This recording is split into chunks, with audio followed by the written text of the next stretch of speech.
El próximo 2 de octubre los peruanos acudiremos a las urnas para elegir a nuestras autoridades regionales y municipales. En esta entrevista vamos a conversar específicamente de las autoridades municipales. Vamos a revisar la cantidad de autoridades que elegiremos. Este es un cuadro, un gráfico que nos presenta la Central de Operaciones del Proceso Electoral de JNE, que dice: autoridades municipales a elegir 12.640, autoridades provinciales 1.910, que claro que se subdividen en alcaldes provinciales y regidores provinciales. Y por otro lado tenemos a las autoridades distritales, que serán 10.730, las cuales también se subdividen en alcaldes distritales y regidores distritales. Pero ¿cuáles son sus funciones, sus competencias? Vamos a hablar sobre este tema con el doctor José Tello Alfaro. Él es el director del Instituto de Investigación y Capacitación Municipal. ¿Cómo está, doctor? Bienvenido, muy buenos días. Muy buenos días, es un gusto estar con ustedes en JNE TV. Doctor, por favor, coméntenos en un primer momento cuál es el periodo de gestión de un gobierno local. El periodo de gestión de un gobierno local es de 4 años, a diferencia del gobierno nacional. Hay que señalar algo. En la reforma política del año 2019 se planteó nivelar los periodos de gobiernos a 5 años, tanto nacionales como subnacionales, es decir, regionales y municipales. Sabemos que la reforma política no prosperó en ese punto, pero actualmente se presenta una iniciativa legislativa justamente con la finalidad de nivelar, o sea, estandarizar los periodos de mandatos nacionales y subnacionales. Entre ellos, pues evidentemente, están los mandatos de las autoridades locales, municipales, alcaldes y regidores. Y algo interesante, esto se hace a razón de que no existe una reelección inmediata de las autoridades, en este caso los alcaldes. Es interesante que se analice esta posibilidad porque, bueno, definitivamente pues a veces un periodo de 4 años puede resultar bastante corto para poder ejercer gestión. Claro, claro, doctor. Ahora, si revisamos la Ley Orgánica de Municipalidades, podemos encontrar que las municipalidades están compuestas por la alcaldía y por el consejo municipal. Vamos a ver en un primer momento cuáles son las funciones de los alcaldes. Correcto. Las funciones de los alcaldes están precisadas en el artículo 20 de la Ley Orgánica de Municipalidades. Y hay que verlo, obviamente, en paralelo a lo que son las funciones del Consejo Municipal, que lo integran el alcalde y los regidores. Estas funciones están claramente definidas en el artículo 9 de la misma norma, la Ley Orgánica de Municipalidades. En rigor, ¿qué funciones tiene el Consejo? Básicamente, dar ordenanzas, o sea, una función legislativa. Las ordenanzas, recordemos que son como leyes locales, en primer lugar. En segundo lugar, tenemos el hecho de fiscalizar a la gestión municipal. Es importantísimo el rol. Incluso recientemente ha salido la ley 31433, que fortalece las capacidades fiscalizadores de los regidores frente a la gestión que lidera el alcalde. Es algo bastante interesante porque, bueno, sobre eso se puede hablar en breve, pero hay que puntualizar que también en el Consejo, y específicamente en los regidores, tiene una función representativa. Se emula un poco el esquema del gobierno nacional, donde tenemos un poder ejecutivo que lidera el presidente de la República y tenemos también un Congreso de la República, representación nacional, que justamente legisla, representa y a su vez fiscaliza al gobierno nacional. Bien, doctor, ¿cuáles son las competencias de las municipalidades? Municipalidades son autónomas, así se definen en el artículo 194 de la Constitución. Hay que señalar que, de acuerdo al mismo texto de la Carta Magna, en el artículo 189, constituye uno de los niveles de gobierno.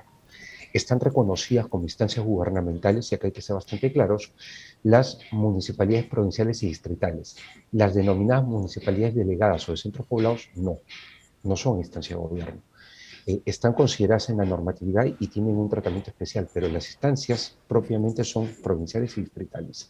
Y además hay que tener en cuenta de que su función es la de ejercer dentro de su jurisdicción un gobierno propiamente, con autonomía administrativa, funcional, ¿no?, económica y política. Y eso es sumamente importante. Claro. Doctor, ahora respecto al tema de los salarios, ¿cómo se maneja en el caso de los alcaldes y en el caso de los regidores? Responde a una normatividad específica, básicamente la ley 28.212. Obviamente se hace atendiendo lo que señala, en este caso, una norma de desarrollo como viene a ser el Decreto Supremo 413 de 2019, nosotros tenemos pues que el sueldo del alcalde se calcula justamente en función a la cantidad de población que se tiene. Entonces, acá sí hay que tener en cuenta de que en nuestro país nosotros, salvo el caso de Lima Metropolitana, tenemos, por ejemplo, que el resto de municipalidades tienen, ¿no? Consejos que están integrados entre un máximo de 15 y un mínimo de 5 regidores y un alcalde cuya remuneración, y acá hay que verlo de la mano con los regidores, va en función justamente a lo que establece esta norma, ¿no? Que desarrolla también la ley 30057, que es la ley del servicio civil, y nos da a nosotros un alcance en base a la cantidad de población de cuánto debería recibir un alcalde. Un alcalde, como máximo, debe recibir, en el caso de Lima Metropolitana, 15.600 soles. Si hablamos de otros municipios distintos al de Lima Metropolitana, con una gran cantidad de población, más de 250.000 habitantes, hablamos de 13.260 soles, y bueno, hay un mínimo de 2.600 soles cuando se trata de consejos que están compuestos por eh, 5 regidores y además tienen poblaciones pequeñas, ¿no? Por debajo de los 1.000 habitantes. Ujú. En todo caso, esto varía. Ahora, ¿cuáles son las diferencias que existen entre las municipalidades provinciales y las municipalidades distritales? ¿Las competencias son las mismas, similares o solamente varía por la jurisdicción? Básicamente lo que tenemos que tener en cuenta acá es que las jurisdicciones son mayores. Una Ujú. provincia involucra varios distritos fuera del distrito capital y tiene un tratamiento, pues, se puede decir provincial, en donde existe pues una suerte de ordenador, un primo inter pares respecto de los distritos que componen la provincia.